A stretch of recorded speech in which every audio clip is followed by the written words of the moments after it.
اعوذ باللہ من الشیطان الرجیم بسم اللہ الرحمن الرحیم۔ جنگ احد کا ہم نے پہلے ذکر کیا تو جنگ احد سے جاتے وقت ابو سفیان یہ کہہ کے گیا تھا کہ آئندہ سال بدر میں پھر مقابلہ ہوگا۔ تو رسول اللہ صلی اللہ علیہ وسلم نے مسلمانوں کو کہا کہ اس کو منظور کر لیں، ٹھیک ہے، یعنی پھر قریش گویا کہ اپنی طاقت کا مظاہرہ کرنے آئیں گے۔ تو اس کے مطابق، اس وعدے کے مطابق رسول اللہ صلی اللہ علیہ وسلم شعبان 4 ہجری میں بدر پہنچے اپنے ساتھیوں کو لے کر۔ ابو سفیان بھی نکلا تو مر الظہران وادی فاطمہ ہے جہاں، اس جگہ پہ جب وہ آیا تو بد دل تھا، ساتھ قریش کا لشکر جو تھا وہ بھی بد دل تھے، آنے کو جی نہیں چاہ رہا تھا۔ تو یہاں پہنچ کر اس نے عذر یہ پیش کیا کہ جنگیں تو ہوتی ہیں اس وقت جب ہریالی ہو، ہر طرف اونٹ گھوڑے چر سکیں، تو خشک سالی ہے، تو اس طرح تو ہمارے اونٹ مر جائیں گے بھوک سے، تو لہذا اس سال جنگ کے لیے نہیں جانا چاہیے، تو یہ وہیں سے واپس چلا گیا۔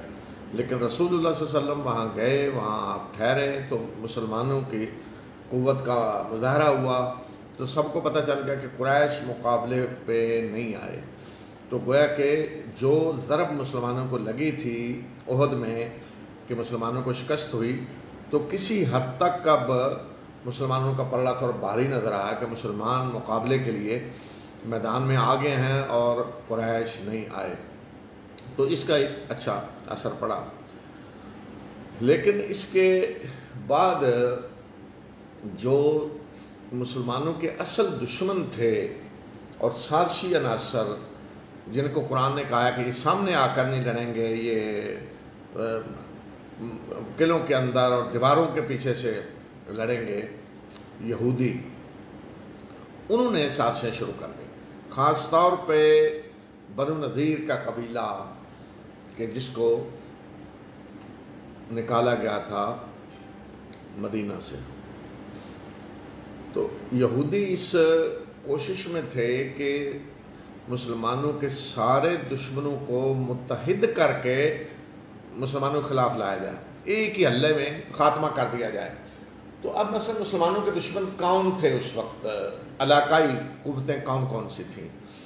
سب سے بڑے دشمن تو تھے قریش، اور اس طرف دیگر جو قبائل تھے جنوب کی طرف، پھر مشرق میں بنو غطفان کے قبائل تھے، نجد کی طرف یہ آگے شاخیں تھیں بنو غطفان ہی کی، فزارہ اور بنو مرہ، اور اسی طرح کچھ اور مدینہ کے ارد گرد قبائل بنو سلیم تھے جنہوں نے ابھی اسلام قبول نہیں کیا تھا، یا مسلمانوں کے ساتھ ابھی ان کے تعلقات اچھے نہیں ہوئے تھے۔ تو یہ بہت بڑی ایک تعداد بن جاتی تھی۔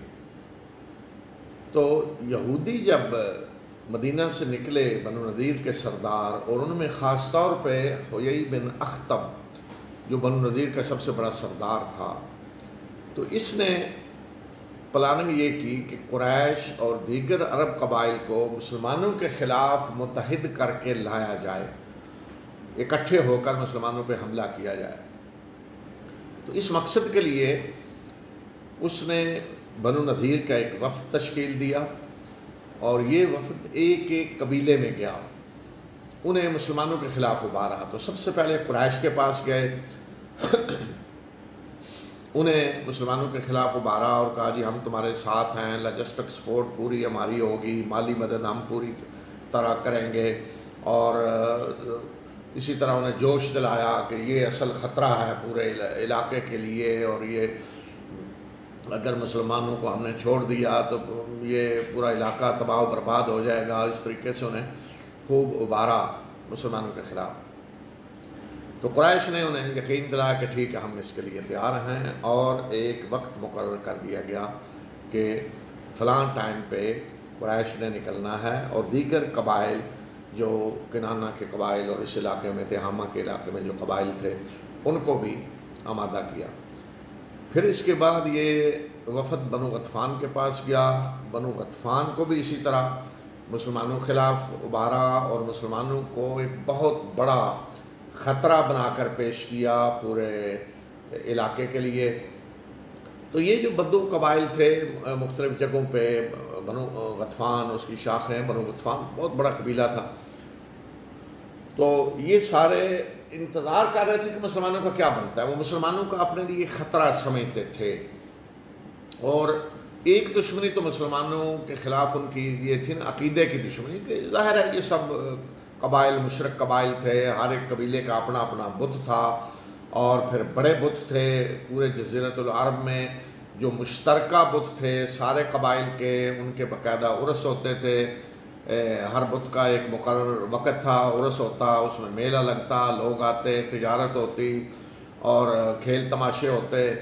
تو اس طرح یہ سارے جو بڑے بت تھے وہ تو مشترکہ تھے اور علاقائی بت بھی تھے، تو ظاہر ہے وہ ایک تو عقیدے کے لحاظ سے سمجھتے تھے کہ مسلمان ہمارے عقیدے کے لیے خطرہ ہیں، ہمارے ان بتوں کو وہ سمجھتے ہیں کہ ان کے پاس کوئی اختیار نہیں، اور اگر یہ غالب آ گئے تو ہمارے ان آلہہ کو ختم کر دیں گے۔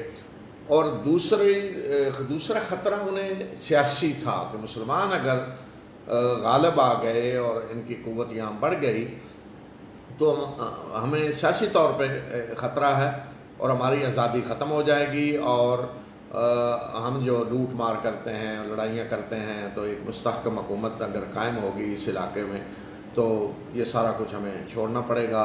تو اس لحاظ سے بھی وہ مسلمانوں کو ایک خطرہ سمجھ رہے تھے۔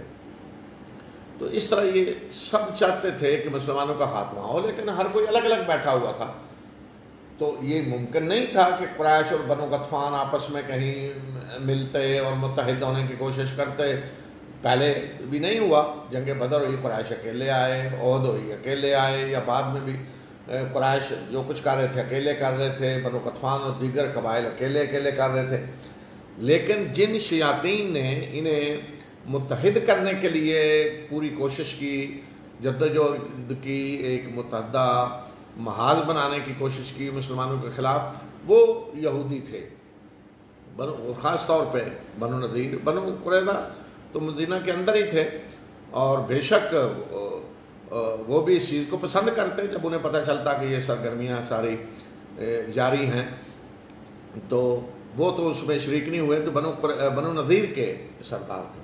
تو پھر یہ بنو غطفان کے پاس گئے اور انہیں بھی اسی طرح مسلمانوں کے خلاف بھڑکایا، اور وہ بھی تیار ہو گئے، اور دیگر اس علاقے کے جو کچھ قبائل تھے ان میں سے ایک ایک قبیلے کے پاس گئے، اور انہوں نے باقاعدہ ایک وقت مقرر کیا کہ فلاں وقت ہم مدینہ پہنچیں گے مسلمانوں پہ حملہ آور ہونے کے لیے۔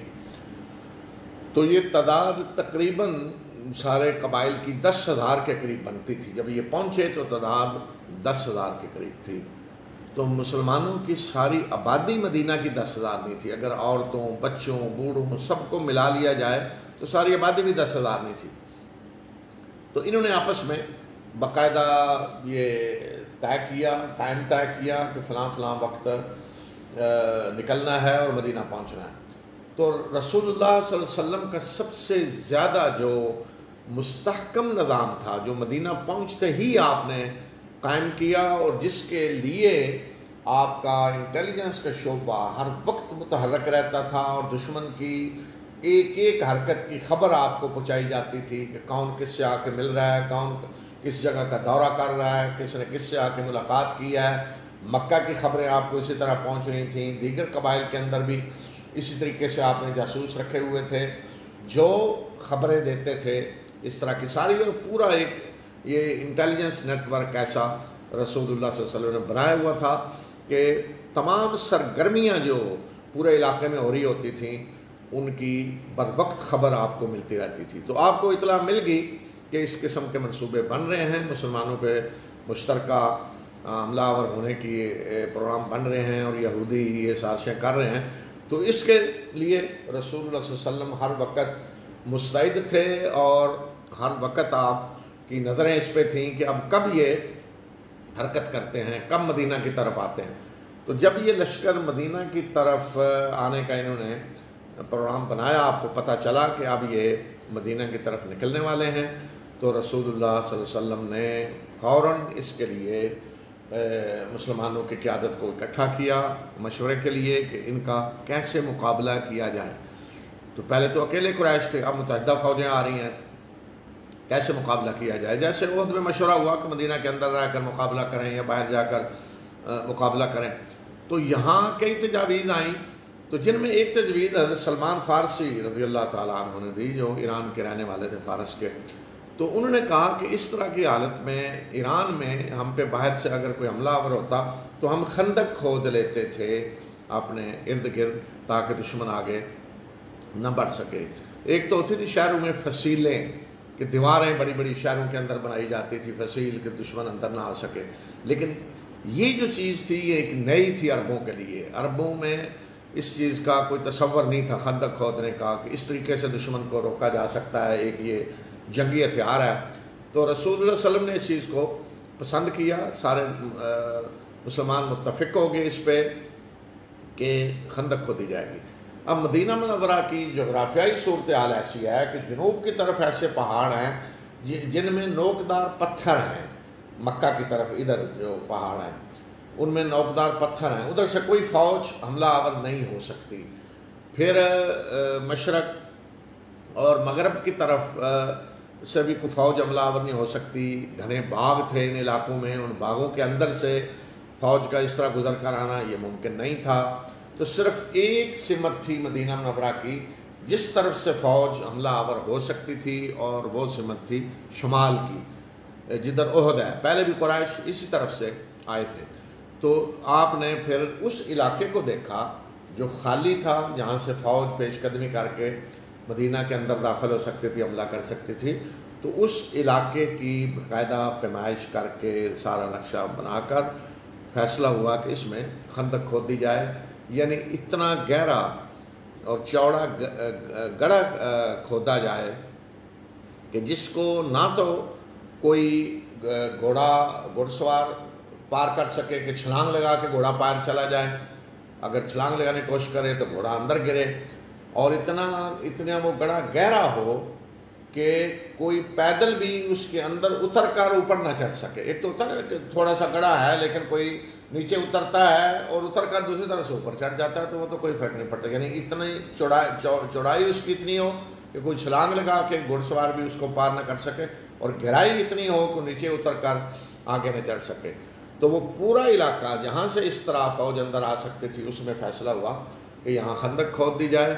تو مسلمانوں کی ڈیوٹی لگائی گئی، 10 آدمیوں کا ایک گروپ بنایا گیا کہ 10 آدمیوں کے ذمے 40 ہاتھ کا ایریا ہر ایک کو، ہر پارٹی کو دیا گیا. تو اس طرح مینیج کیا گیا کہ تقسیم کر دی گئی جگہ. اور جب ہم ہاتھ کہتے ہیں نا تو یہ ہاتھ یہاں سے یہاں تک ہوتا ہے، یہ ہاتھ. تو یہ 40 ہاتھ ہر گروپ کو دے دیے گئے کہ انہوں نے یہ کھدائی کرنی. سخت سردی کا موسم تھا، مسلمانوں کے معاشی حالات بھی اچھے نہیں تھے. تو سخت سردی اور فقر و فاقہ کی حالت میں مسلمان تیزی سے اس خندق کو کھودنے لگے کہ کہیں ایسا نہ ہو کہ دشمن سر پہ آ جائے. تو بڑی مشکلات پیش آئیں اس وقت مسلمانوں کو یہ خندق کھودتے ہوئے، سخت سردی اور بھوک. تو رسول اللہ صلی اللہ علیہ وسلم خود مسلمانوں کے ساتھ شریک تھے، آپ خود مٹی اٹھا کر پھینک رہے تھے، اور اگر کہیں کوئی ایسی چٹان آ جاتی کہ مسلمانوں سے نہیں ٹوٹتی تھی تو رسول اللہ صلی اللہ علیہ وسلم کو بلایا جاتا اور آپ خود ضرب لگا کر اس چٹان کو توڑتے. تو بعض چٹانوں کو توڑتے وقت رسول اللہ صلی اللہ علیہ وسلم نے یہ خوشخبریاں بھی دیں کہ آپ نے ایک ضرب لگائی چٹان پہ، آپ نے فرمایا کہ مجھے یمن کی کنجیاں مل گئی، یمن فتح ہو گیا، شام فتح ہو گیا. تو آپ نے فرمایا کہ بصرہ کے قلعے جو ہیں ان کے دروازے مجھے نظر آ رہے ہیں، بصرہ شام میں ہے. تو اس طریقے سے آپ نے یہ خوشخبریاں بھی دیں کہ یہ سب کچھ آگے فتوحات آنے والی ہیں. مسلمانوں کے حوصلے بلند کیے. مسلمان اگر بھوک میں مبتلا تھے تو رسول اللہ صلی اللہ علیہ وسلم خود ساتھ شریک تھے. تو اس طریقے سے خندق مسلمانوں نے مکمل کر لی. تو سب سے پہلے قریش کا لشکر پہنچا اور جس کی تعداد 4000 کے قریب تھی. پھر بنو غطفان اور دیگر قبائل کے لشکر سارے پہنچنے شروع ہوئے، یہودی بھی سارے پہنچ گئے. تو یہ 10,000 کا لشکر تھا اور شمال ہی کی طرف انہوں نے پڑاؤ ڈالا. احد کے آس پاس ادھر. تو مسلمان پوری طرح تیار ہو گئے تھے، اور وہ خندق جو کھودی گئی اس پہ پھر مسلسل چوکیاں بنائی گئیں جہاں پہرا دیا جا رہا تھا، کہ مثلا ایک جگہ سے دوسری جگہ تک چوکی ہوتی تھی، اور یہ جو چوکی ہے اور یہ اس کے درمیان پہرا دیا جا رہا ہے. مثلا یہ چوکی والے ادھر تک پہرا دے رہے ہیں، یہ دونوں مل کر، پھر آگے والے اسی طرح 24 گھنٹے کہ کوئی کافر اندر اس کے گھس کر خندق کو پار نہ کر سکے، اور کوئی گھڑ سوار بھی اس کو پار نہ کر سکے. تو یہ تیاری پوری کر لی گئی، پلاننگ کر لی گئی، چوکیاں بنا لی گئیں، پہرے داروں کو مقرر کر دیا گیا، اور خود رسول اللہ صلی اللہ علیہ وسلم اس میں خود شامل تھے. تو اتنے میں قریش کا لشکر بھی آ گیا سامنے.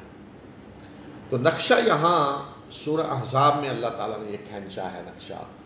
تو یہ دیکھیں آیا، اور اس میں بڑی حکمتیں سبق ہے جو اس آیت سے ہمیں ملتا ہے. پھر 7 واقعات دیکھیں کیا ہیں کہ اس کا نقشہ اللہ تعالیٰ کھینچ رہے ہیں. یا ایھا الذین آمنوا اذکروا نعمت اللہ علیکم، کہ اے لوگوں جو ایمان لائے ہو، اپنے اوپر اللہ کی نعمت کو یاد کرو کہ اللہ نے تم پہ نعمت کی. اس نعمت کو یاد کرو. وہ نعمت کیا ہے؟ اذ جاءتکم جنود فارسلنا علیہم ریحا وجنودا لم تروها، کہ جب تم پہ لشکر چڑھ آئے تو ہم نے ان پہ ایک آندھی بھیجی اور ایسے لشکر جو تمہیں نظر نہیں آئے.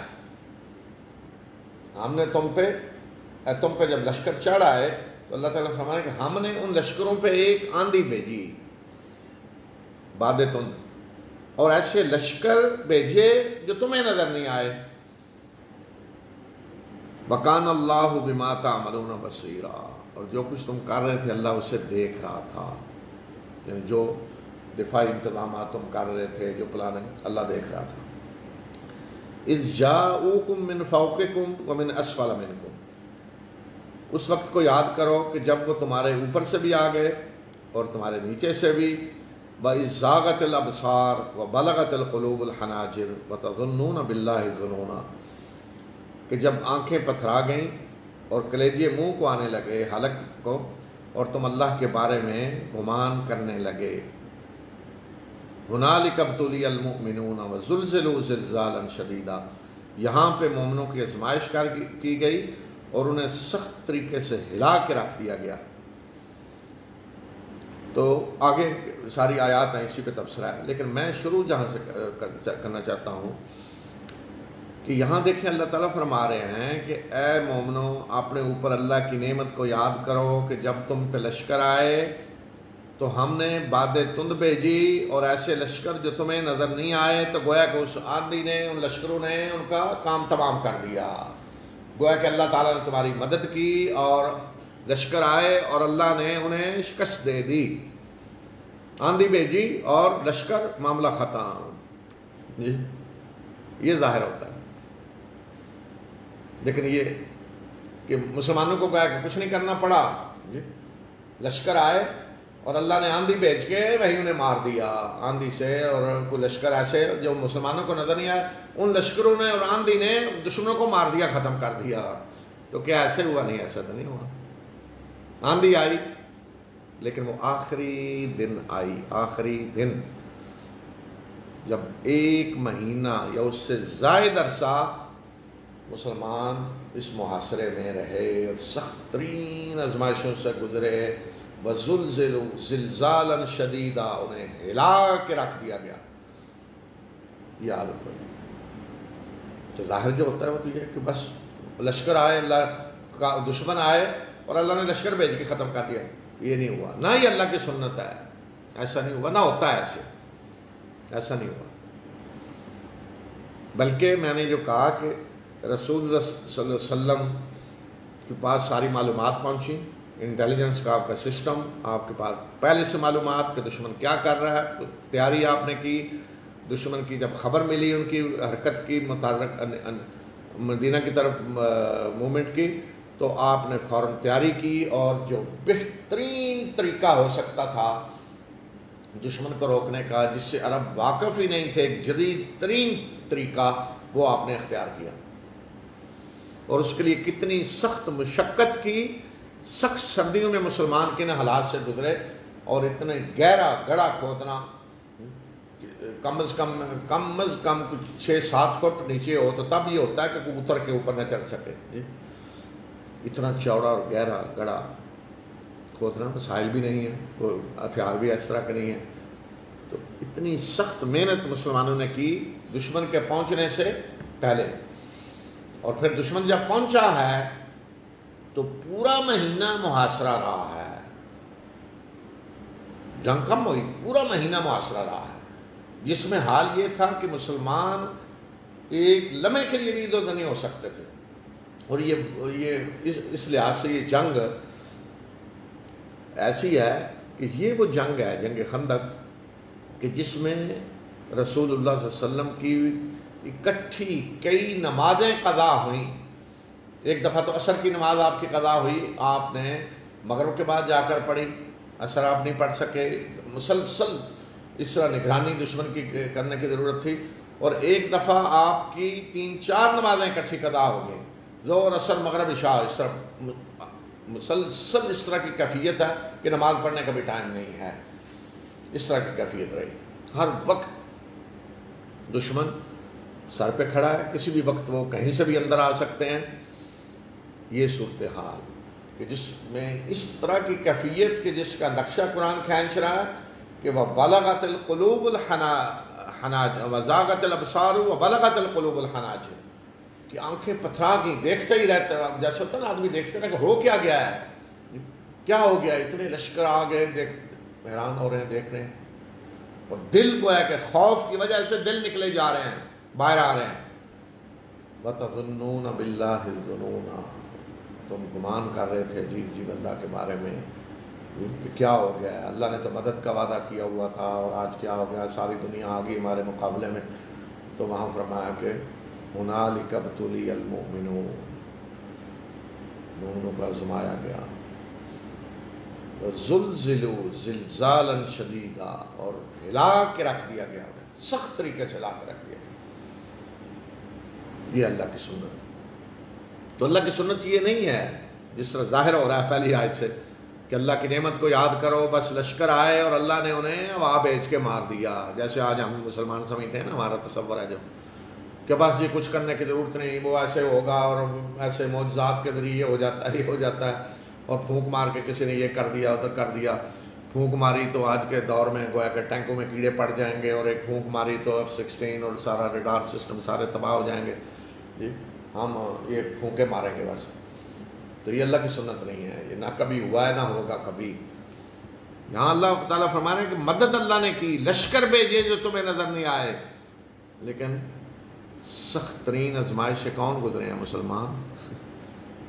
خوف کی یہ حالت ہے کہ آگے مسلمان ادھر پہرا دے رہے ہیں، پیچھے فیملیاں، بچے، ان کو رکھا ہوا تھا بعض محفوظ جگہوں پہ.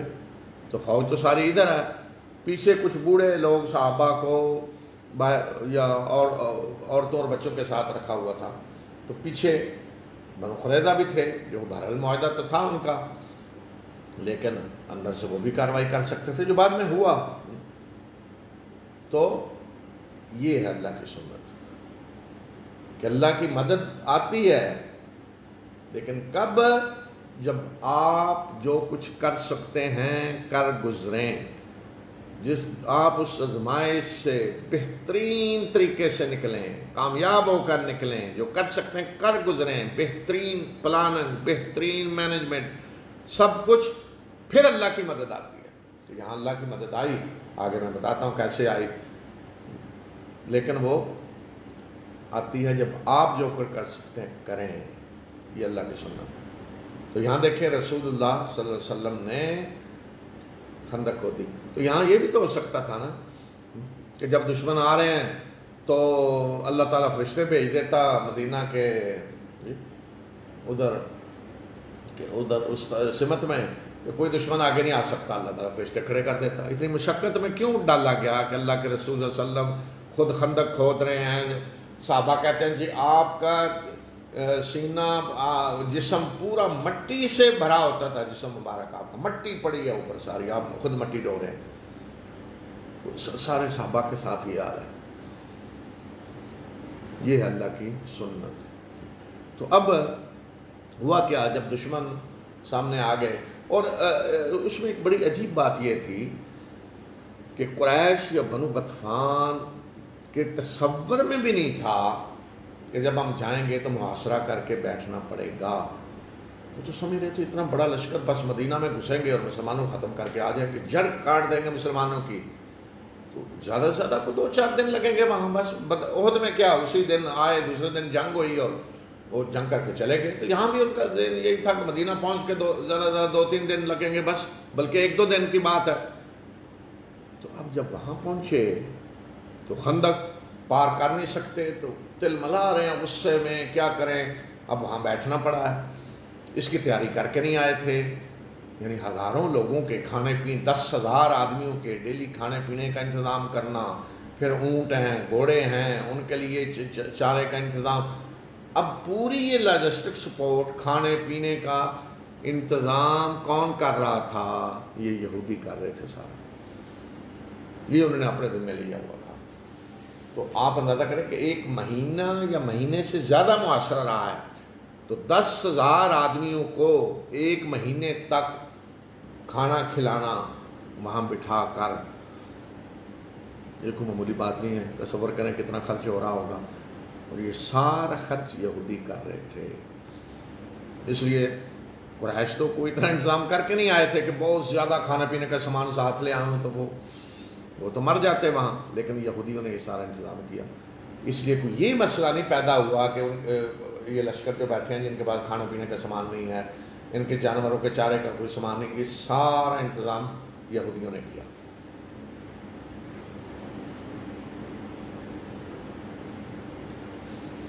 تو اب اندر تو آ نہیں سکتے، مسلمان مسلسل پہرا دے رہے ہیں.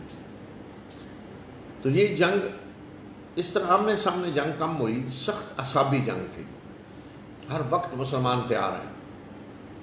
تو ایک واقعہ ایک دفعہ پیش آیا کہ قریش کے کچھ لوگ گھڑ سوار خاص طور پہ اندر آ گئے، جو زیادہ پرجوش تھے. کچھ جگہ انہوں نے دیکھی ذرا کم چوڑی ہوگی تو گھوڑے میں کچھ وہ ایڑی لگائی اور آ گئے. جن میں اکرمہ بن ابی جہل تھا، ابو جہل کا بیٹا، جس کا باپ قتل ہوا تھا جنگ بدر میں.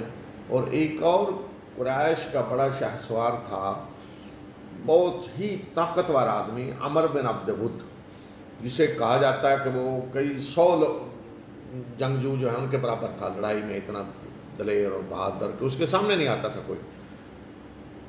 تو یہ لوگ جب اندر آئے، 1-2 اور ساتھ تھے، ایک چھوٹا سا دستہ گویا کہ اندر آ گیا. تو مسلمانوں کو جب پتہ چلا تو مسلمانوں نے انہیں پہلے تو گھیرنے کی کوشش کی کہ جہاں سے آئے تھے وہاں راستہ پیچھے جا کے بند کر دیا کہ وہاں سے پیچھے نہ جا سکے.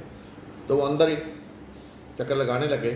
تو اتنے میں عمر بن عبد ود نے للکارا کہ آئے کو میرے سامنے میرا مقابلہ کرے، مبارزت کے لیے پکارا، جو طریقہ ہوتا تھا عربوں میں. تو حضرت علی رضی اللہ تعالیٰ عنہ اس کے مقابلے میں نکلے. وہ گھوڑے پہ سوار تھا اور حضرت علی پیدل تھے. تو اس نے جب عربوں میں یہ ہوتا تھا کہ اگر کوئی پیدل آیا تو پھر دوسرا بھی گھوڑے سے اتر آتا کہ مقابلہ کریں گے نیچے. تو وہ بھی گھوڑے سے اترا، گھوڑے کی ٹانگیں کاٹ دیں، پھینک دیا گویا گھوڑے کو، میں اب لڑوں گا. تو سخت لڑائی ہوئی اس میں. حضرت علی رضی اللہ تعالیٰ عنہ بالآخر حضرت علی نے اسے قتل کر دیا. تو باقی بھاگ گئے، اکرمہ اور دوسرے لوگ بھاگ گئے. تو یہ ایک صرف اس طرح کی کوئی لڑائی. باقی تیر اندازی ہوتی تھی. تیر اس دور میں ایسے جیسے آپ آج کے دور میں فائرنگ کر رہے ہیں دور سے، اور تلوار آمنے سامنے ہو کے لڑائی ہوتی تھی. نیزہ بھی قریب آ کے ظاہر نیزہ مارا جاتا ہے. تو تیر اندازی دونوں طرف سے ہو رہی تھی.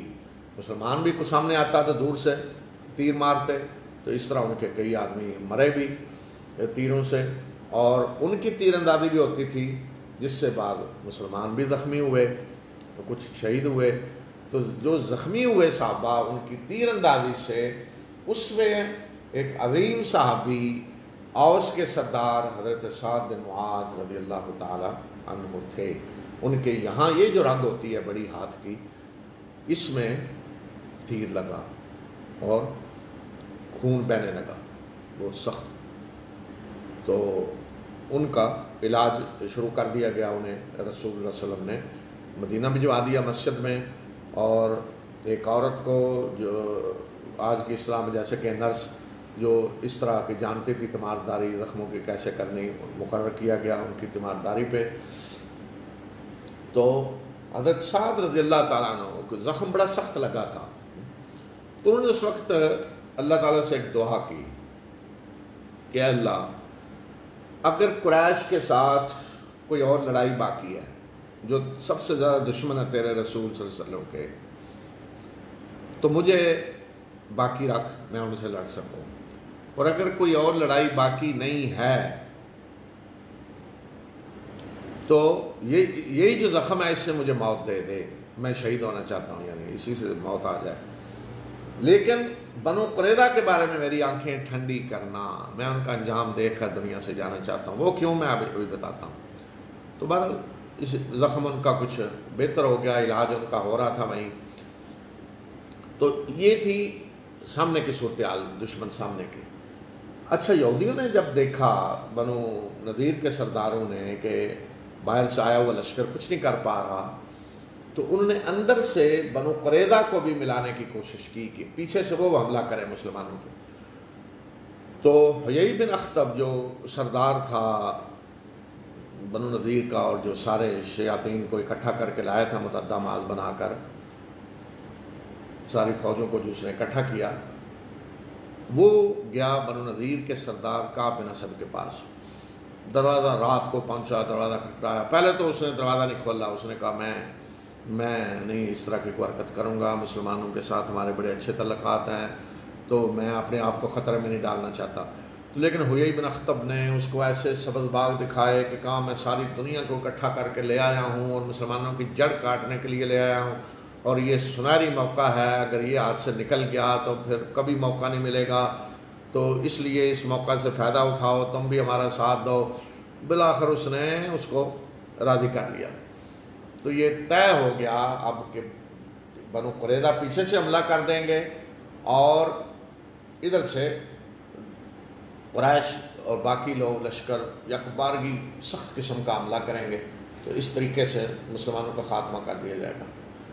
تو رسول اللہ صلی اللہ علیہ وسلم کو اطلاع ملی کہ بنو قریظہ بھی اس طرح کے سوچ رہے ہیں اور انہوں نے معاہدہ توڑ دیا ہے اور وہ دشمنوں کا ساتھ دینے کے لیے تیار ہیں.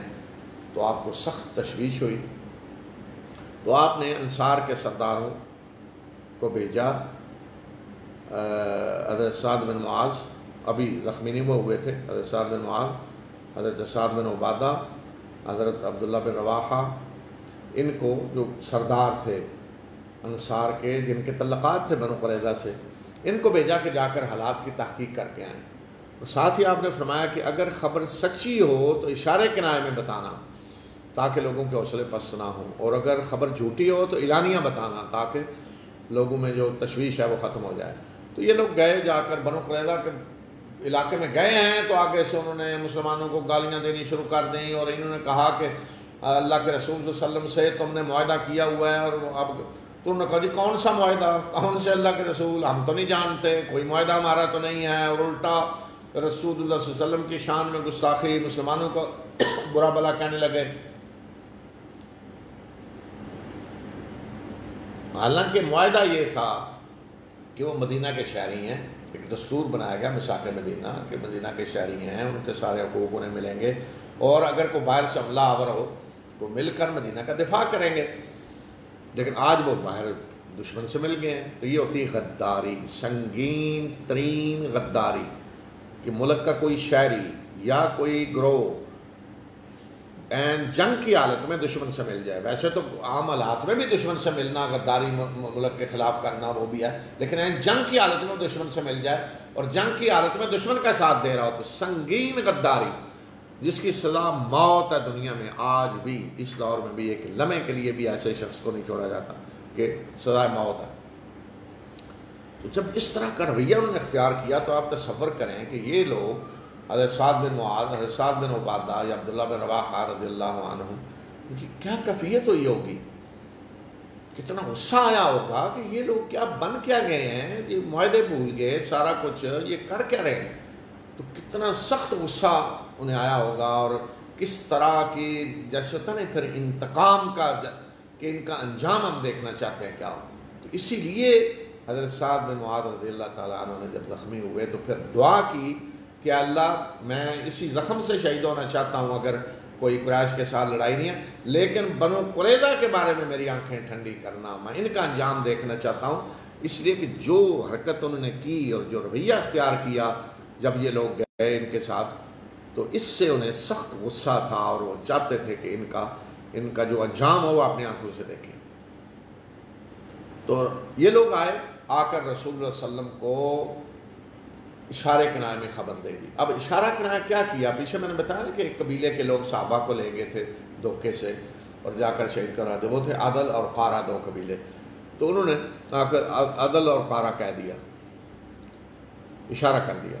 اب یہاں بھی دیکھیں جو حکمت ہوتی ہے کہ رسول اللہ صلی اللہ علیہ وسلم نے ایک ایک لمحے پہ کس طریقے سے ہر فیصلہ، ہر کام اس طرح حکمت کے ساتھ کیا ہے۔ اور یہ چیزیں جو آپ کی سنت میں ہمیں ملتی ہیں، جو لینی چاہیے، جو مسلمانوں کے لیے نمونہ ہیں ان حالات میں کیا کیا جاتا ہے۔ تو آپ نے وہ خبر پھیلنے نہیں دی، اس لیے کہ اس کا نتیجہ کیا ہوتا ہے کہ فوج کے حوصلے پست ہو جاتے ہیں کہ ایک تو دشمن ہے، وہ بھی مل گیا جو ادھر، وہ بھی ہمارے خلاف ہو گیا، وہ تعداد بڑھ گئی، اندر سے بھی یہ ہونے لگا ہے، تو نفسیاتی اثر پڑتا ہے، حوصلے پست ہو جاتے ہیں۔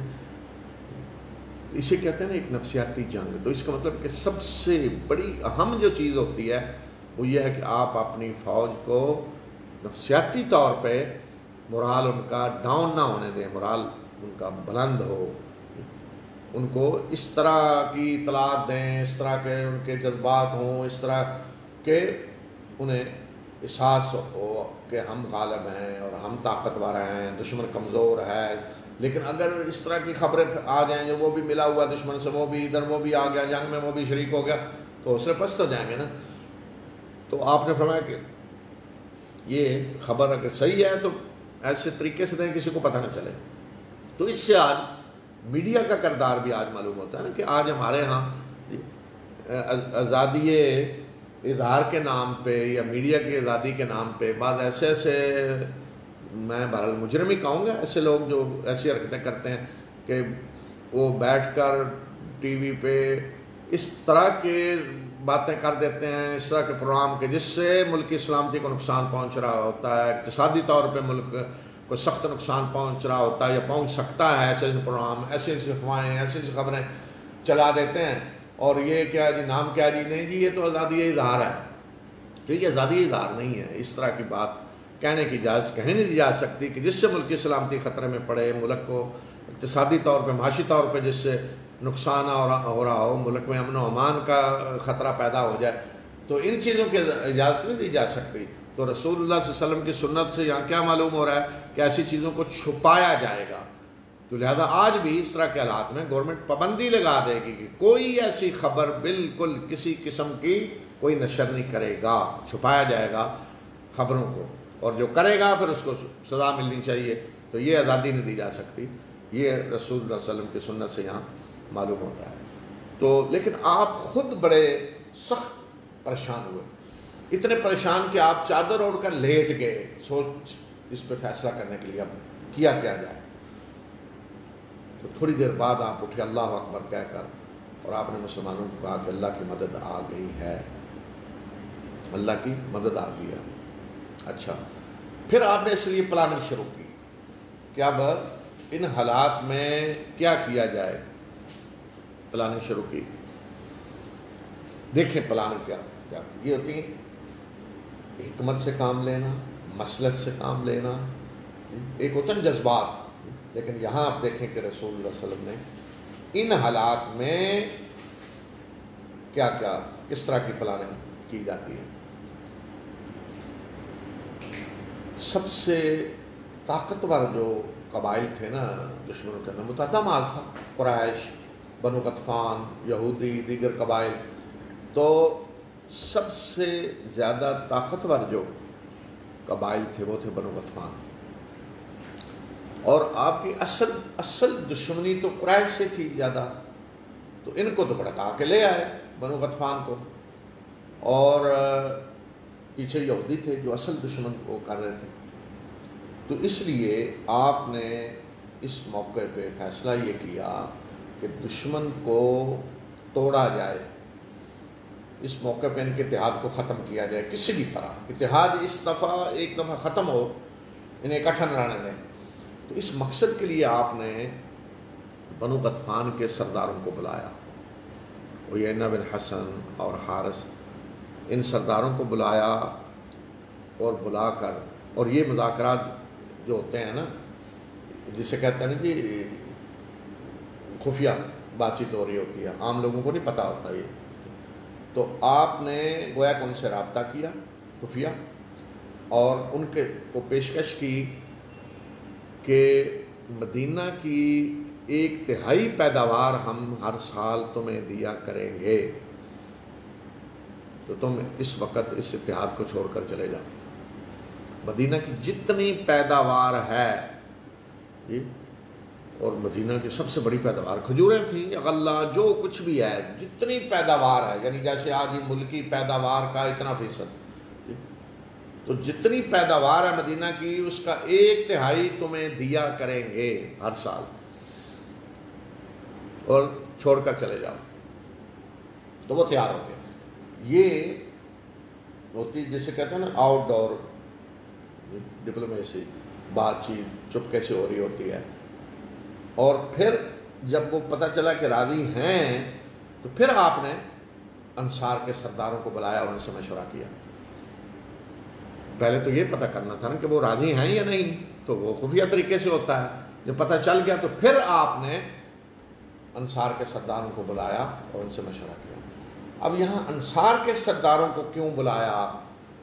اس لیے کہ زمینیں تو ساری انصار کی تھیں، پیداوار ان کی تھی ساری، تو مشورہ اصل ان سے ہونا چاہیے تھا. بے شک مہاجرین بھی مدینہ میں رہ رہے تھے، لیکن پیداوار میں تو زیادہ انصار کی زمینیں تھیں. تو ان کو بلا کر آپ نے ان کے سامنے یہ چیز رکھی کہ اس طریقے سے میں یہ کرنا چاہتا ہوں، کیا خیال ہے؟ تو حضرت سعد بن معاذ دوسرے سردار انصار کے، انہوں نے کہا کہ اللہ کے رسول صلی اللہ علیہ وسلم، اگر تو اللہ کا حکم ہے تو آپ کر گزرے، سمعنا و اطعنا، ٹھیک ہے.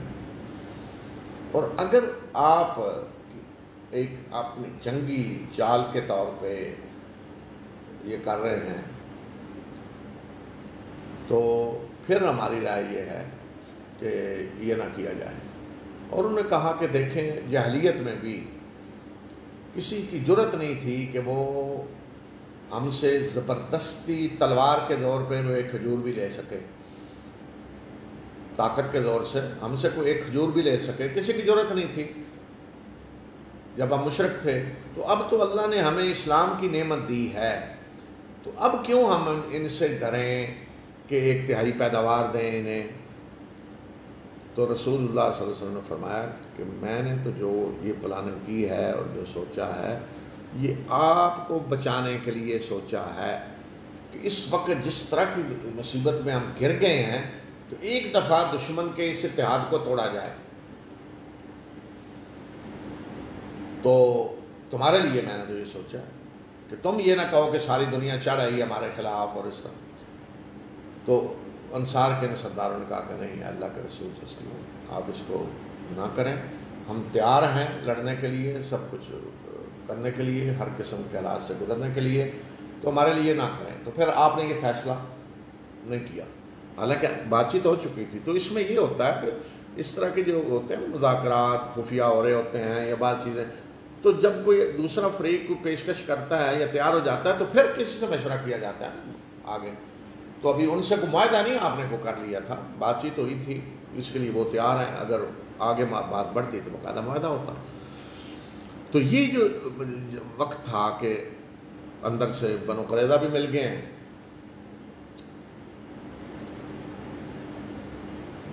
یہ نازک ترین وقت تھا. یہ وہ وقت تھا جس میں گویا کہ وَزُلْزِلُوا زِلْزَالًا شَدِيدًا ہلا کے رکھ دیا گیا. یہ وہ وقت ہمارا، حتیٰ کہ یہ حال تھا کہ اب یہودی اندر سے جو مسلمانوں کی عورتیں اور بچے تھے مختلف جگہوں پہ، وہ سوچنے لگے ان پہ حملہ کرنے کے لیے. تو اب فکر یہ ہوگی کہ یہاں پہرا دیں ان 10,000 فوج سے بچنے کے لیے، یا پیچھے عورتوں اور بچوں کے بارے میں سوچیں، پتہ نہیں پیچھے بنو قریظہ ان پہ اچانک حملہ کر دیں.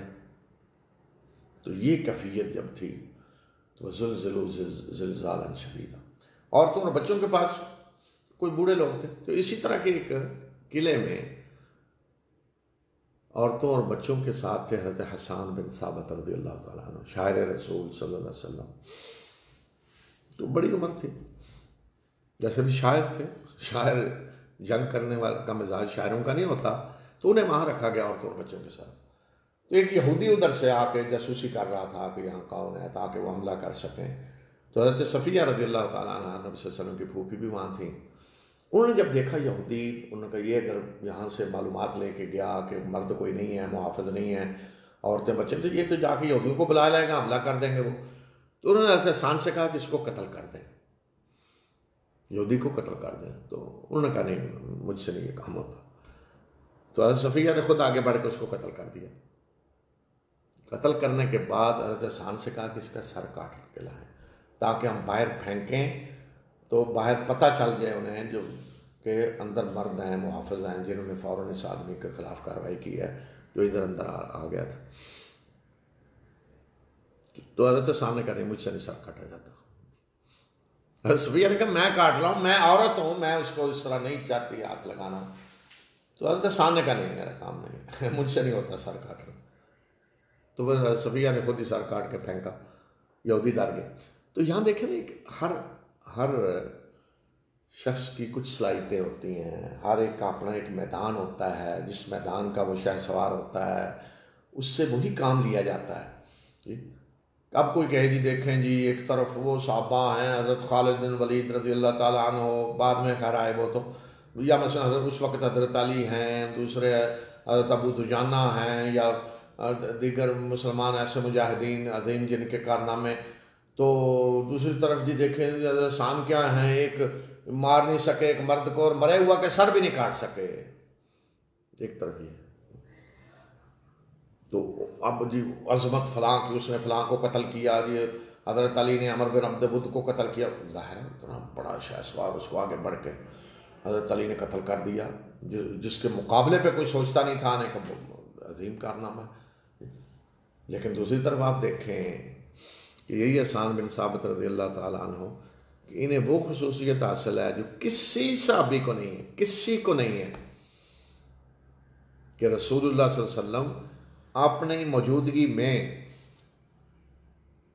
ان کو اپنے ممبر پہ بٹھاتے، اپنی موجودگی میں، اور فرماتے کہ مشرک شاعر جو کچھ کہتے تھے رسول اللہ صلی اللہ علیہ وسلم کے خلاف، آپ کی شان میں گستاخیاں کرتے، آپ کے خلاف شعر کہتے، تو آپ انہیں اپنے ممبر پہ بٹھا کے فرمایا کرتے تھے کہ ان کا جواب دو، جبرائیل تمہارے ساتھ ہیں. یہ کسی کو شرف حاصل نہیں ہے کہ رسول اللہ صلی اللہ علیہ وسلم کے ممبر پہ آپ کے موجودگی میں بیٹھے. تو آپ فرماتے کہ بیٹھو اور جواب دو، جبرائیل تمہارے ساتھ ہیں. تو یہ ہوتا ہے، ہر ایک کی اپنی صلاحیتیں ہوتی ہیں جی. تو ان صلاحیتوں سے رسول اللہ صلی اللہ علیہ وسلم نے ہر ایک سے کام لیا. یہ ہوتا ہے لیڈرشپ کا کام. تو اس طرح سخت آزمائش جب آئی، وَزُلْزِلُوا زِلْزَالًا شَدِيدًا، جھنجھوڑ کے رکھ دیا گیا. تو یہ اللہ کی سنت ہے. پیچھے آیت گزری ہے نا کہ جب مسلمانوں نے اس طرح کی آزمائش تھی تو اللہ تعالیٰ نے بتا دیا حتیٰ یقول الرسول والذین آمنوا معہ متی نصر اللہ، کہ جب انہیں پہلے بھی مسلمانوں پہ جو حالات گزرے، پہلی قوموں پہ اللہ کے انبیاء کے ساتھ مل کر جو لڑے، کہ جب وہ سخت ہلا دیا گیا انہیں، تو جب انہوں نے پھر کہا کہ اب اللہ کی مدد کب آئے گی، تو الا ان نصر اللہ قریب، تو پھر اللہ نے کہا ہاں اب اللہ کی مدد قریب. تو یہ جب ایک مہینہ پورا محاصرہ، مہینہ یا مہینے سے زیادہ، پہلے خندق کھودی گئی، پھر یہ محاصرہ مہینے سے زیادہ، اس طرح کے سخت امتحان سے جب گزرے ہیں اور ہلا کے رکھ دیا گیا، تو پھر اللہ کی یہ مدد آئی. یہاں جو فرمایا اللہ کی مدد آئی، کیا سخت آندھی اللہ نے بھیجی اور ایسے لشکر جو تمہیں نظر نہیں آئے. اچھا، اب اللہ کی مدد، ایک بندہ جس نے سارا یہ کام کر دیا، شکست دشمنوں کو، ایک بندہ، صرف ایک بندہ مومن، نعیم بن مسعود، نعیم بن مسعود، جو جنگ کے لیے آئے ہوئے ہیں اور اسلام قبول کر لیا، اللہ نے دل میں ایمان ڈال دیا، تو رسول اللہ صلی اللہ علیہ وسلم کی خدمت میں حاضر ہو کر عرض کی کہ اللہ کے رسول صلی اللہ علیہ وسلم میں ایمان لا چکا ہوں، بتائیں میں کیا خدمت کر سکتا ہوں اسلام کی۔ قریش کے لشکر میں آئے ہوئے ہیں، چپکے سے آ کے نبی صلی اللہ علیہ وسلم سے مل کے کہا جی کہ میں اسلام قبول کر چکا ہوں، بتائیں میں کیا کر سکتا ہوں۔ تو آپ نے فرمایا کہ تم ایک فرد ہو، تو ایک فرد کوئی ہمارے ساتھ آ کے جنگ میں ملا ہو تو کوئی اتنا بڑا کوئی یہ تو نہیں کہ ہمیں تمہارے آنے سے کوئی بڑا فرق پڑ جائے گا۔ تو انہوں نے کہا کہ میرا کسی کو پتہ نہیں ہے میرے اسلام قبول کرنے کا، قریش کو کسی کو بھی پتہ نہیں ہے، وہ مجھے اپنا ہی فرد سمجھتے ہیں۔ تو آپ نے فرمایا کہ ایک کام تم کر سکتے ہو، ان میں تفریق ڈال دو، ان کے اتحاد کو ختم کر دو۔ تو انہوں نے کہا کہ اس کے لیے مجھے کچھ جھوٹ بولنا پڑے گا ان سے، تو آپ نے فرمایا کہ وہ تو ہوتا ہے، جنگوں میں ایسے ہی ہوتا ہے۔ تو وہ سب سے پہلے بنو قریظہ کے پاس گئے، اور وہ ایسے شخص سے کہ بڑے جن کے تعلقات تھے سب سے زمانہ جاہلیت میں سارے قبائل سے، سردار تھے اچھے۔ بنو قریظہ کو جا کر کہا کہ تم نے اپنے پاؤں پہ کلاڑی مار لی ہے کہ اس طرح مسلمانوں کے ساتھ خیانت کی ہے اور دشمنوں سے مل گئے ہو، تو یہ تو چلے جائیں گے تمہیں چھوڑ کے کسی بھی وقت، تو پھر مسلمان یا تصور کرو تمہارا کیا حشر کریں گے، مسلمان تو نہیں تمہیں چھوڑیں گے۔ تو تم نے تو اپنے پاؤں پہ کلاڑی مار لی ہے، خود اپنے خاتمے کی دستاویز پہ کوئی کہ دستخط کر دیے، اور میں تو تمہارا خیر خواہ ہوں، میں تو اس لیے تمہیں سمجھانے آیا ہوں کہ کیا کر بیٹھے ہو تم، اگر یہ چلے گئے اور انہیں تو چلے جانا ہے تو تمہارا کیا بنے گا، سوچو، تم نے تو یہیں رہنا ہے۔ تو انہوں نے کہا بات تو صحیح ہے، تو اب کیا ہو سکتا ہے، ہم تو غلطی کر چکے، اب کیا ہے؟ نعیم بن مسعود نے کہا کہ اب ایک حل ہے، وہ کیا کہ ان سے گارنٹی لو کہ اس طرح یہ مسلمانوں کا خاتمہ کیے بغیر نہیں جائیں گے، ایسے نہیں چھوڑ کے چلے جائیں اچانک، نہیں، مسلمانوں کا خاتمہ کیے بغیر نہیں جائیں گے۔ تو تم سے اگر کہیں جنگ میں شریک ہونے کا تو تم کہو کہ ہم تب شریک ہوں گے کہ ہمیں یہ گارنٹی دو، اور گارنٹی کے لیے ان کے کچھ آدمی اپنے پاس رکھ لو ضمانت، کہ انہیں کہو کہ کچھ آدمی ہمیں دو، اپنے کچھ سردار، کہ گارنٹی ہو کہ تم اس طرح ہمیں چھوڑ کے نہیں جاؤ گے، معاملہ ختم کر کے جاؤ گے۔ یہ ایک حل ہے کہ تاکہ وہ تمہیں چھوڑ کے نہیں جائیں۔ تو انہوں نے کہا باقی یہ بات تو بالکل صحیح ہے، اب یہی حل ہے۔ اچھا، انہیں مطمئن کر کے وہ قریش اور بنو غطفان کے پاس گئے، ان سے بھی تعلقات تھے، اور ان کو کہا کہ اب وہ تو انہیں اپنا آدمی سمجھتے تھے، تو ان کو جا کے کہا کہ میں بنو قریظہ کے پاس گیا ہوں اور وہ اپنے کیے پہ پشیمان ہیں، مسلمانوں کے ساتھ جو کچھ انہوں نے کیا ہے، اور مسلمانوں سے معافی مانگ رہے ہیں، معذرت کر رہے ہیں، اور اس مقصد کے لیے اب وہ تم سے کچھ تمہارے آدمی لے کر مسلمانوں کے حوالے کریں گے، ثابت کرنے کے لیے کہ وہ مسلمانوں کے خیر خواہ ہیں، تمہارے آدمی لے کر مسلمانوں کے حوالے کریں گے۔ تو اگر وہ آدمی مانگے تو بالکل نہ دینا، اگر کہیں کہ کچھ آدمی ہمیں دو، گارنٹی نہ دینا، وہ مسلمانوں کے حوالے کر دیں گے۔ انہوں نے کہا ہاں یہ تو معاملہ خطرناک ہے اگر یہ چیز ہے۔ تو عدم اعتماد کی فضا پیدا ہونے لگی، بیج بو دیا تھوڑا سا، قریش بھی سوچ رہے ہیں کہ واقعی یہ ہو گیا ہے، اور یہودی بھی سوچ رہے ہیں کہ واقعی ایک بیج بو دیا عدم اعتماد کا۔ اور بات جب تھوڑی آگے بڑھی، معاشرہ اور لمبا ہوا، تو انہوں نے بنو قریظہ کو پیغام بھیجا، بھئی اس طرح مہینہ ہو گیا ہم بیٹھے ہیں، جانوروں کے لیے چارہ نہیں ہے، اور ہم دن بدن ہمارے لیے مشکلات پیدا ہو رہی ہیں، سخت سردی بھی تھی، تو کوئی فیصلہ کریں، ایک دن مقرر کریں، اندر سے آپ لوگ حملہ کریں اور ہم کریں۔ تو اس دن جمعے ہفتے والی رات تھی، جمعہ ہفتہ کی درمیانی رات۔ انہوں نے کہا جی کل تو ہفتہ ہے، تو ہفتے کے دن تو آپ کو پتہ ہے ہم جنگ نہیں کرتے، تو اس کے بعد ٹھیک ہے ہم جنگ کریں گے، لیکن ایک شرط ہے کہ تم اپنے کچھ آدمی گارنٹی کے طور پہ ہمارے پاس رکھو گے، کہ تاکہ تم ہمیں چھوڑ کے نہ جاؤ، فیصلہ کیے بغیر نہ جاؤ۔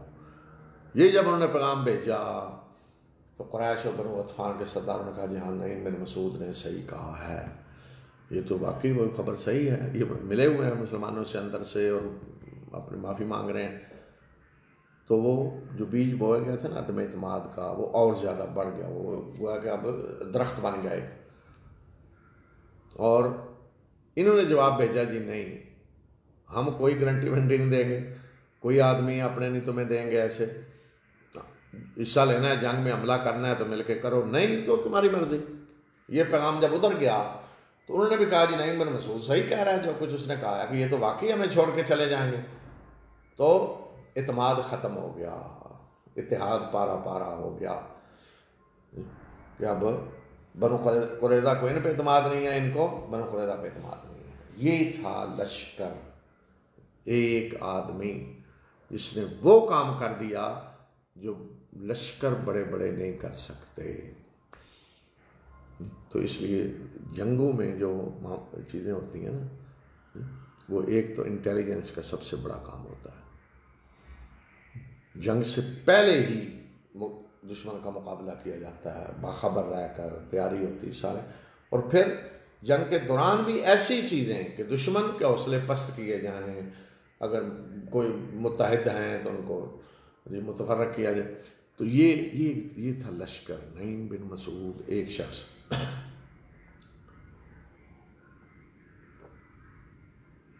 اب محاصرہ جب بڑھ گیا کافی، تو ایک رات جو آخری پھر رات تھی، اس رات وہ آندھی آئی، جہاں اللہ تعالیٰ فرما رہا ہے اذ جاءتکم جنود فارسلنا علیہم ریحا وجنودا لم تروها، ہم نے ان پہ آندھی بھیجی اور ایسے لشکر جو تمہیں نظر نہ آئے۔ تو یہ آندھی کب آئی؟ آخری دن، مہینے بعد، پورا مہینہ محاصرہ ہے، آخری دن یہ آندھی آئی۔ گویا کہ مسلمانوں کو جب ازما لیا گیا، جھنجھوڑ کے رکھ دیا گیا، ہلا کے رکھ دیا گیا، پورا امتحان ہو گیا، منافق کھل کے سامنے آ گئے کہ کون ہے آگے، سارا ان کو منافقوں کا سارا پول کھول دیا اس صورت نے، ان کو رسوا کر کے رکھ دیا منافقوں کو۔ تو یہ امتحان تھا جس میں واضح ہو گیا کہ یہ ہے مومن اور یہ ہے منافق، بالکل لسٹ بن گئی، یہ مومن ہے یہ منافق ہیں، عملی طور پہ واضح ہو گیا۔ مومن مومنوں کے لائن میں جا کے کھڑے ہو گئے، منافق منافقوں کے لائن میں جا کے کھڑے ہو گئے۔ یہ تھا مقصد، امتحان ہو گیا پورا۔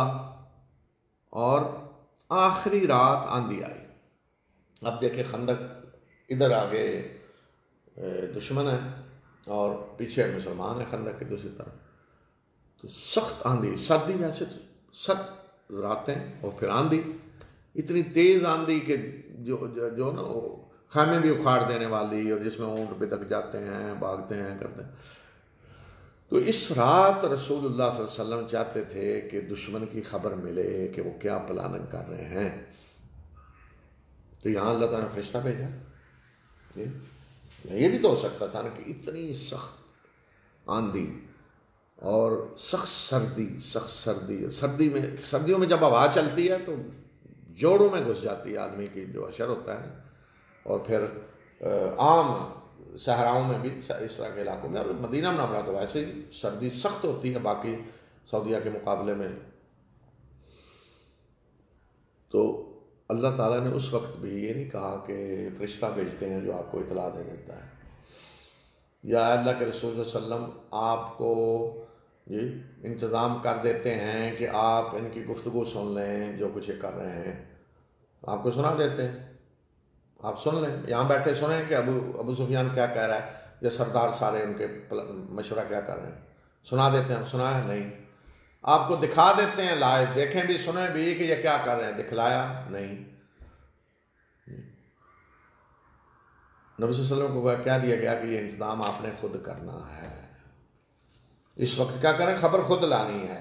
جو ہوتا ہے جنگوں میں ایسے ہی ہوتا ہے نا، کہ کوئی جان پہ کھیل کے جائے دشمن کے اندر، وہاں جاسوسی کر کے خبر لائے، جان ہتھیلی پہ رکھ کر جائے۔ یہ ہوتے ہیں لوگ جنگ کے دوران دشمن کے علاقے میں جا کے دشمن کے اندر سے خبریں لانا.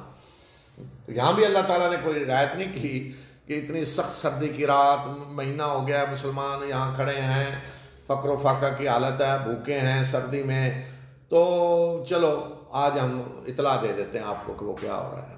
نہیں، اللہ تعالیٰ نے فرمایا خود انتظام کریں. تو رسول اللہ صلی اللہ علیہ وسلم نے فرمایا کہ کون ہے جو اس وقت جائے اور دشمن کی خبر لائے کہ وہ کیا سوچ رہے ہیں، کیا پلان کر رہے ہیں. اور آپ نے فرمایا کہ اس کے لیے جنت ہے. کوئی نہیں اٹھا، سخت اندھیرا تھا، کوئی نہیں اٹھا. تصور کریں. پھر آپ نے دوبارہ فرمایا کون ہے جو جائے دشمن کی خبر لائے، کوئی نہیں آیا. جان ہتھیلی پہ رکھ کے جانا ہے دشمن کے اندر، سخت سردی. پھر آپ نے فرمایا اتنے میں آپ آگے بڑھ رہے تھے تو آپ کا قدم مبارک ٹکرایا ایک صحابی سے. آپ نے فرمایا کون؟ انہوں نے عرض کیا حذیفہ. یہ حضرت حذیفہ بن یمان رضی اللہ تعالیٰ عنہ. تو انہوں نے جب کہا حذیفہ تو آپ نے فرمایا اٹھو. تو اب تو حکم ہے نا، پہلے تو تھی نا ویسے ہی بلایا جا رہا ہے، رضا کرانا کون آتا ہے، تو اب تو حکم ہے، آپ وہاں جاؤ. حضرت حذیفہ تیار ہو گئے اور خندق پار کی دشمن کے. اور آپ نے انہیں فرمایا کچھ ایسا کام نہیں کرنا کوئی جا کے کہیں کسی کو مار دو یا کچھ نہیں. یہ ہوتا ہے جہاں کسی کی ڈیوٹی ہوتی ہے نا انٹیلیجنس وغیرہ، تو اس سے وہی کام لیا جاتا ہے. اس کو یہ اجازت نہیں ہوتی کہ بے شک بڑے سے بڑا دشمن آ گیا وہ یہ کر دے. نہیں، آپ کا کام صرف خبر لانا ہے بس.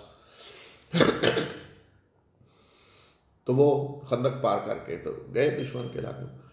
تو اس وقت قریش اور سارے یہ لوگ اہم مشورہ کر رہے تھے. گویا کہ ابو سفیان خطاب کر رہا تھا، آگے کی بتانے لگا تھا پلاننگ کیا ہے، کیا ہم نے فیصلہ کیا ہے، کیا کرنا ہے.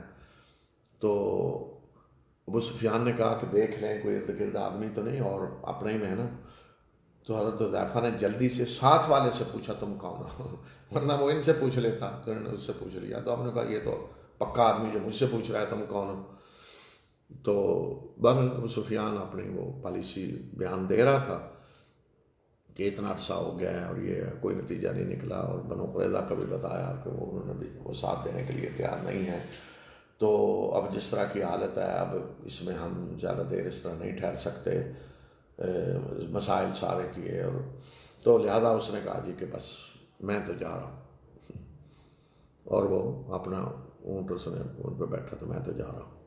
تو گویا کہ پتہ چل گیا کہ اب سب جا رہے ہیں.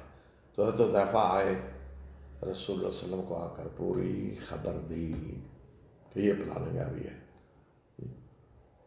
تو صبح مسلمان اٹھے تو میدان صاف تھا، سارے دشمن جا چکے تھے. تو یہ کردار اس آندھی نے کیا. لیکن آندھی سے کیا ہوا کہ وہ ویسے وہ کہ ایک مہینے کے تھکے ہوئے بیٹھے ہیں محاصرہ کر کے، کوئی نتیجہ نہیں نکل رہا. وہ تو آئے تھے چند دنوں کے لیے، ایک مہینہ گزر گیا بلکہ مہینے سے بھی زیادہ. اب حوصلے پست ہو گئے ہیں. بنو قریظہ سے امید تھی، انہوں نے بھی کچھ نہیں کیا. تو گویا کہ حوصلے پست، شکست خوردہ اور کوئی نتائج نہیں نکل رہے، مایوسی. اور آخری ضرب آندھی نے لگا دیا کہ تو نفسیاتی دباؤ اتنا پڑا اس رات کہ خیمے اکھڑ گئے اور کھانے کے برتن اڑے جا رہے ہیں، اونٹ بدک گئے ہیں، جانور سارے. تو ایک نفسیاتی پھر ایسا دباؤ پڑتا ہے کہ جو اور زیادہ آدمی شکست خوردہ ہو جاتا ہے ایسی حالت میں اور ہمت ہار جاتا ہے. تو یہ اس آندھی نے آ کے کردار ادا کیا آخری رات کو. تو جس کو اللہ تعالیٰ کہہ رہے ہیں کہ ہم نے مدد کی، نعمت کو یاد کرو، نعمت اللہ کی. کہ گویا کہ اس آندھی نے سارا، لیکن آندھی تو مہینے بعد آئی تھی جی. اس سے پہلے ہنالک ابتلی المؤمنون وزلزلوا زلزالا شدیدا، کہ یہاں مومنوں کو آزمایا گیا اور انہیں ہلا کے رکھ دیا گیا. تو یہ اللہ کی سنت ہے کہ جب آزمائش اتنی آ جائے کہ ہلا کے رکھ دیا جائے تو بس ختم.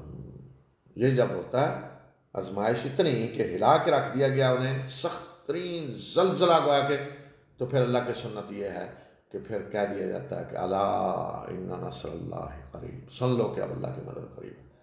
سخت ترین امتحان سے مسلمان گزر گئے، اسی لیے جب چلے گئے تو رسول اللہ صلی اللہ علیہ وسلم نے اسی دن صبح اعلان کر دیا کہ اب آئندہ یہ ہم پہ حملہ آور نہیں ہوں گے بلکہ ہم ان پہ حملہ آور ہوں گے، ختم۔ یہ جو کچھ کر سکتے تھے انہوں نے کر لیا، ساری علاقائی طاقتوں کو جمع کر کے لے آئے اور مسلمانوں کا کچھ نہیں بگاڑ سکے، ایک مہینہ محاصرہ کر کے بیٹھے رہے، کوئی نتیجہ نہیں نکلا۔ تو اس سے بڑی طاقت کون سی یہ لا سکتے ہیں کہ آئندہ اس سے بڑی طاقت لے آئیں؟ ظاہر ہے وہ تو نہیں ہے، کوئی بچا ہی نہیں، متحدوں کے سارے آگے، جتنے دشمن تھے اکٹھے ہو کے آگے، تو اب اور کون سے ہیں جو لائیں گے؟ تو اس کا مطلب ہے کہ ختم، آئندہ یہ نہیں آئیں گے۔ تو آپ نے اعلان کر دیا کہ آئندہ ہم حملہ آور ہوں گے، یہ نہیں آئیں گے، اور یہی ہوا۔ پھر آپ ہی آگے بڑے، پیش قدمی آپ کی طرف سے ہوئی، پھر کوئی کسی کی ضرورت نہیں ہوئی کہ پھر اس کے بعد مدینہ پہ حملہ آور ہو۔ تو یہ اللہ کی سنت کہ اللہ کی مدد آتی ہے، لیکن جب مسلمان پوری طرح آزمائش سے گزرتے ہیں، وہ آزمائش میں کامیاب ہوتے ہیں، پاس ہو جاتے ہیں، سخت ترین امتحان سے گزرتے ہیں، تو پھر اللہ کی مدد آتی ہے۔ اور دوسرا یہ کہ دنیا کے اسباب اختیار کرنے پڑتے ہیں، اور وہ اللہ کے رسول صلی اللہ علیہ وسلم نے بھی اختیار کیے، تو قیامت تک وہ اختیار کرنے پڑیں گے، کوئی پھونکوں سے کام نہیں ہوگا جی، کوئی جو ہم تصور کر کے بیٹھے ہیں یہ نہیں ہے۔ جو بھی جدید ترین ٹیکنالوجی ہوگی اس میں آپ کو برابر آنا پڑے گا، اس کے بغیر نہیں ہوتا۔ یہ اللہ کی سنت نہیں ہے کہ مسلمان کوئی تیاری نہ کریں، بالکل اسلحے کی تیاری نہیں ہے، کوئی ٹریننگ نہیں، کچھ نہیں، اور دشمن جو جدید ترین اسلحہ لیے ہوئے ہے اور تو صرف اس لیے اللہ ان کی مدد کر دے کہ یہ مسلمان ہیں۔ یہ اللہ کر سکتا ہے لیکن اللہ کی سنت نہیں ہے۔ وَلَن تَجِدَ لِسُنَّتِ اللَّهِ تَبْدِيلًا۔ اس لیے ایک بات اور دیکھیں کہ اگر اس طرح ہونے لگے نا تو پھر پردہ غیب کا ہٹ جاتا ہے۔ تو دنیا میں غیب کا پردہ ہے، ہر کوئی کہتا ہے جی اللہ ہمارے ساتھ ہے۔ آج بھی کیا سارے جن کو ہم کافر کہتے ہیں ان میں سے کتنے ہیں جو کہتے ہیں اللہ ہمارے ساتھ ہے؟ یہودی آج بھی وہ کہتے ہیں ہم اللہ کی چاہتے ہیں، اللہ تو ہمارے ساتھ ہے۔ عیسائی آج بھی کہتے ہیں اللہ ہمارے ساتھ ہے، ہم کہتے ہیں ہمارے ساتھ ہے۔ تو اگر دنیا میں یہ ظاہر ہو جائے، اس طرح پردہ ہٹ کے اعلانیہ ظاہر ہو جائے کہ اللہ کس کے ساتھ ہے، لوگ آنکھوں سے دیکھ لیں کوئی اور، تو پھر امتحان دنیا میں نہیں ہو سکتا۔ تو دنیا میں امتحان کے لیے ضروری ہے کہ معاملہ غیب میں ہو۔ قریش وہ کہتے تھے نا اللہ ہمارے ساتھ ہے، تو بدر میں اللہ نے تو فرشتے نازل کیے لیکن کسی قریشی نے فرشتہ دیکھا نہیں، وہ بدر سے واپس جا کر بھی انہیں یقین تھا کہ اللہ ہمارے ساتھ ہے، اس لیے تو عہد میں لڑنے کے لیے آ گئے نا، اور عہد میں تو اور زیادہ ان کا اعتماد بڑھ گیا۔ جب فتح ہو گئی تو ابو سفیان نے اولو حبل حبل زندہ باد کا نعرہ لگایا اور کہا جی ہمارے پاس عزا ہے تمہارے پاس عزا نہیں ہے، تو اور زیادہ انہوں نے کہا جی صرف اللہ نہیں، یہ ہمارے بزرگ ان کی برکت سے ہوا ہے، حبل کی برکت اور عزا کی برکت، تو دیکھیں ہمارے پاس تو عزا ہے اور ان کے پاس نہیں ہے، اور دیکھیں آج عزا نے ہمیں اور حبل نے فتح دے دی، تو اور زیادہ وہ پڑھ گئے کہ اللہ کے یہ بزرگ بھی ہمارے ساتھ ہیں گویا کہ، تو ان کے پاس تو کوئی ہے ہی نہیں، بزرگ ہی نہیں ہے، ہم تو وہ ہیں۔ تو یہ حال تھا ان کا۔ تو یہی دنیا میں ہمیشہ ہوتا ہے، ہر کوئی سمجھ رہا ہوتا ہے میں حق پہ ہوں، امتحان یہی ہے۔ تو اس لیے آج جو بعض لوگ بڑے عجیب عجیب کام کرتے ہیں نا وہ جی اگر کوئی وہ ہے تو آپ جی مبالغہ کر لیں، مطلب یہ ہے کہ اگر کوئی جھوٹا ہے تو مر جائے گا، ایسے نہیں ہوتا، اللہ کی سنت یہ نہیں۔ مثلا مبالغہ نبی صلی اللہ علیہ وسلم نے کیا، ہم بتائیں گے وہ آگے ہے، جو نجران کے شاہین کو وفد آیا تھا، مبالغہ ہوا تو کیا وہ مر گئے؟ جھوٹ ثابت ہو گیا، جھوٹے ہیں تو کوئی مر گئے نہیں جی۔ ابو لہب ابو جہل جب مظلوم مسلمانوں کو مکہ میں شہید کر رہا تھا. حضرت سمیہ ایک عورت مظلوم بے بس، اس کو جب 2 اونٹوں سے مخالف سمت میں باندھ کر چیرا جا رہا تھا، کیا ابو جہل کا ہاتھ شل ہو گیا؟ ہاتھ گویا کہ اسے فالج ہو گیا کہ ہاتھ کام نہیں کر رہا. ہاتھ کام کر رہا تھا نا، بعد میں بھی کرتا رہا. جن ہاتھوں نے عمار کے والد یاسر کو شہید کیا، تو وہ کیا ہاتھ اللہ نے ہاتھ توڑ دیے؟ یہ نہیں اللہ کی سنت. اللہ کافروں کو بھی ڈھیل دیتا ہے، امتحان ہے، ان کو بھی ڈھیل دیتا ہے، مہلت دیتا ہے، جو کچھ کرنا ہے کر لیں، تاکہ اگر تو کسی نے اسلام قبول کرنا ہے تو آ جائے. اتنی مہلت ملنی چاہیے کہ جو آنا چاہتا ہے اسلام کی طرف، کفر سے نکل کے اللہ کے دشمنوں کی صف سے نکل کے آنا چاہتا ہے، وہ آ جائے. اتنا موقع ملنا چاہیے.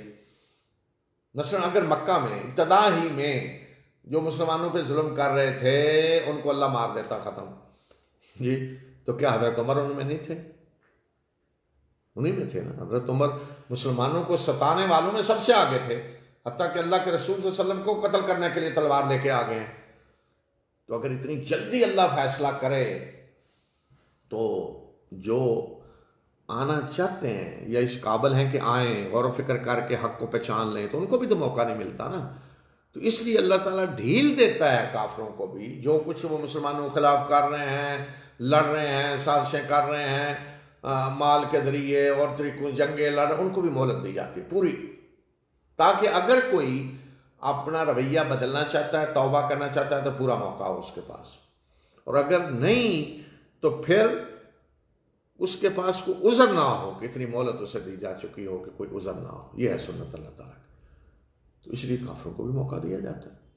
تو ہم آج جو سمجھ رہے ہیں، ہمارا آج جو سوچ ہے نا مسلمانوں، بس وہ چونکہ مسلمان ہیں تو اللہ تعالیٰ یہ کر دے گا، اور کوئی بزرگ اٹھ کے یہ پھینک ہمارے ہاں سیرت بھی کیا ہے، صرف معجزات کا نام. تو آپ دیکھیں کتنے معجزات ہیں. معجزات ہوتے ہیں لیکن وہ کس کے لیے ہوتے ہیں؟ وہ مومنوں کے لیے ہوتے ہیں. اللہ کے رسول صلی اللہ علیہ وسلم کو ماننے والے جو تھے ان کا ایمان مضبوط ہوتا ہے معجزات کے ذریعے. اب یہاں بھی جنگ خندق میں 2 ایسے معجزے ہوئے جس سے تاکہ مسلمانوں کی مدد اس حالت میں ہو کہ مسلمان بھوکے ہیں، کھانے کے لیے کچھ نہیں ہے، خندق کھود رہے ہیں.